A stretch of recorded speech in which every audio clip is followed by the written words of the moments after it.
नमस्कार। आज हम बात कर रहे हैं भारत के उपराष्ट्रपति जगदीप धनखड़ के अचानक इस्तीफे के बारे में, हाँ, जो इस घटना के अलग अलग पहलुओं पर रोशनी डालती है। तो आज हमारा मकसद है कि इस्तीफे के पीछे जो कारण बताए गए असल में क्या हुआ और जो सवाल उठ रहे हैं ना उनको थोड़ा समझें। जी तो चलिए इस पूरे मामले की तह तक चलते हैं। बिल्कुल।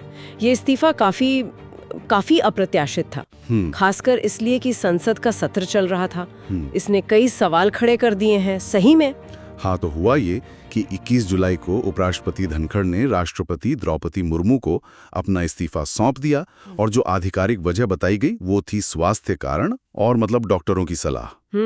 अगर ऐसा न होता तो उनका कार्यकाल मतलब 10 अगस्त 2027 तक चलना था और वे राज्यसभा के सभापति भी बने रहते। देखिए, यहाँ ये जानना दिलचस्प है कि हालांकि उन्होंने स्वास्थ्य कारणों का उल्लेख किया है और ये बात सही भी है कि मार्च में उन्हें अस्पताल में भर्ती कराया गया था, हार्ट में स्टेंट लगा था और पिछले महीने उत्तराखंड में भी उन्हें स्वास्थ्य संबंधी दिक्कत हुई थी। हाँ, ये खबरें थी। लेकिन इस्तीफे वाले दिन असल में वो पूरे समय सदन में मौजूद थे और बिल्कुल सामान्य लग रहे थे। उनका यूं सत्र के बीच में इस्तीफा देना ये अपने आप में अभूतपूर्व है। अच्छा। हाँ, मतलब उनसे पहले फखरुद्दीन अली अहमद राष्ट्रपति चुनाव लड़ने के लिए हटे थे और कृष्णकांत जी का तो पद पर रहते हुए निधन हुआ था, लेकिन सत्र के बीच में ऐसे इस्तीफा ये पहली बार हुआ है। अब यहीं पर जैसा आप कह रही हैं मामला थोड़ा पेचीदा हो जाता है।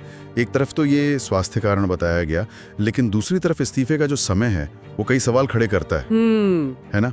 खासकर इसलिए कि इस्तीफे वाले शाम को ही विपक्षी नेताओं ने उनसे मिलकर जस्टिस यशवंत वर्मा के खिलाफ महाभियोग प्रस्ताव का नोटिस दिया था। हाँ, और ये जो महाभियोग प्रक्रिया ये किसी जज को हटाने की एक बहुत गंभीर और जटिल प्रक्रिया मानी जाती है। सही। और धनखड़ ने नोटिस मिलने की पुष्टि भी की थी। उन्होंने कहा था कि वे अगले दिन यानी 22 जुलाई को सदन को इस पर जानकारी देंगे। सही कहा। अगर हम इन घटनाओं को एक साथ रखें, मतलब शाम को महाभियोग नोटिस मिलना, फिर उस पर कार्रवाई के लिए अपने ऑफिस से निर्देश जारी करवाना कि जजेस इंक्वायरी एक्ट के तहत प्रस्ताव लाया जाए और फिर कुछ ही घंटों में इस्तीफा दे देना। हाँ, ये क्रम थोड़ा अजीब लगता है। बिल्कुल, और इसीलिए कांग्रेस और दूसरे विपक्षी दल जैसे मल्लिकार्जुन खड़गे हैं, जयराम रमेश, पी चिदम्बरम और शिवसेना यूबीटी की प्रियंका चतुर्वेदी, ये सब ठीक इसी टाइमिंग पर सवाल उठा रहे हैं। वो पूछ रहे हैं कि भाई स्वास्थ्य कारण इतनी अचानक कैसे सामने आ गए? क्या ये, जैसा कुछ नेताओं ने इशारा भी किया, पॉलिटिकल इल हेल्थ का मामला है, मतलब राजनीतिक वजहों से बताया गया स्वास्थ्य कारण, शायद बिहार चुनावों से जुड़ा हुआ कुछ? अच्छा। या फिर क्या उन पर इस्तीफा देने के लिए किसी तरह का कोई दबाव था? ये सवाल उठ रहे हैं। तो फिर इसका मतलब क्या निकालें? एक तरफ आधिकारिक बयान है स्वास्थ्य, दूसरी तरफ इस्तीफे का समय, वो महाभियोग नोटिस वाला संयोग और विपक्ष के ये सीधे सवाल, ये सब राजनीतिक अटकलों को हवा दे रहे हैं। हाँ, बिल्कुल। और ये भी याद रखना चाहिए कि सिर्फ 10 दिन पहले 10 जुलाई को ही धनखड़ जी ने एक कार्यक्रम में कहा था कि वो 2027 तक पद पर बने रहने की उम्मीद करते हैं। हाँ, ये विरोधाभास ही तो सबसे बड़ा सवाल खड़ा करता है। क्या केवल स्वास्थ्य कारण था या फिर महाभियोग प्रस्ताव से जुड़ी जो प्रक्रिया थी या कोई और राजनीतिक दबाव, क्या उसने भी इसमें भूमिका निभाई?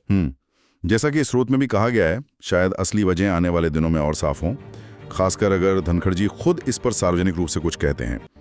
फिलहाल ये कहना बहुत मुश्किल है कि क्या उनसे इस्तीफा देने को कहा गया था या ये पूरी तरह उनका अपना फैसला था। तो आज की इस चर्चा का सार यही निकलता है कि भारत के उपराष्ट्रपति जैसे इतने बड़े संवैधानिक पद से दिया गया इस्तीफा, जिसका आधिकारिक कारण स्वास्थ्य बताया गया है, वो अपने समय और परिस्थितियों के कारण गहरे राजनीतिक सवालों और अटकलों के केंद्र में आ गया है। बिल्कुल, और ये हमें एक व्यापक मुद्दे पर सोचने को भी मजबूर करता है। मतलब तात्कालिक राजनीतिक अटकलों से अगर हम हटकर देखें तो किसी इतने बड़े संवैधानिक पद से इस तरह अचानक इस्तीफा देना उन पदों पर बैठे व्यक्तियों पर किस तरह के दबाव हो सकते हैं या कैसी जटिल परिस्थितियां हो सकती हैं, इस बारे में क्या इशारा करता है? जरूर, खासकर ऐसे समय में जब महाभियोग जैसी राजनीतिक रूप से संवेदनशील प्रक्रियाएं भी साथ साथ चल रही हों। ये सोचने का एक महत्वपूर्ण बिंदु है मेरे ख्याल से।